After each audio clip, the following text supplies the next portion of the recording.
கட்டுரை பாடல் எல்லாத்தையும் என்ன செய்யறாங்க அப்படியே கலை நிகழ்ச்சிகளுக்கு அவங்க பயன்படுத்துறாங்க. அந்த நேரத்தில் நம்ம சொல்றப்போ இதை வந்து நீங்கள் போய் ப்ரிப்பேர் பண்ணுங்க, இதை நீங்கள் ரெடி பண்ணிட்டு வாங்க அப்படிங்கிறத நம்ம சொல்லக்கூடிய அவசியமே இல்லை. டீச்சரை நான் ஆல்ரெடி நாங்கள் எல்லாமே ரெடி ஆகிட்டு வர அளவுக்கு பிள்ளைங்க பக்குவப்படுத்திட்டு வராங்க.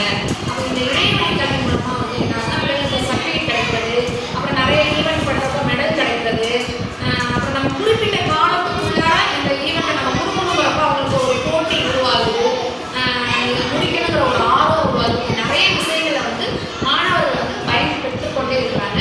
நான் இந்த பள்ளிக்கு வந்து ஒரு மாத காலம் தான் ஆகுது. இந்த பள்ளியில் இந்த சுதந்திர தின ஈவெண்ட்டை தான் நான் பண்ணியிருக்கேன்.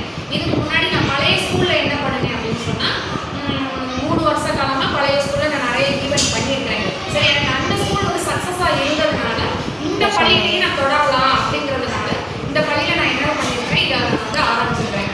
இப்போ எங்கள் பள்ளியில் இந்த வருஷம் இந்த சுதந்திர தின ஈவெண்ட்டை பண்ணி அவனுக்கு அந்த ஈவெண்ட் மூலமாக என்ன பயன் அடைஞ்சுன்னு ஒரு மாணவன் வந்து பகிர்ந்துக்கிறான்.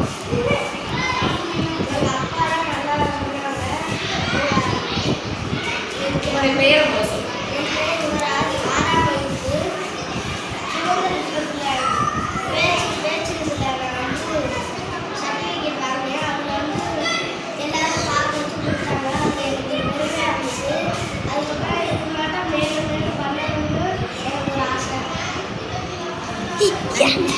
நன்றி.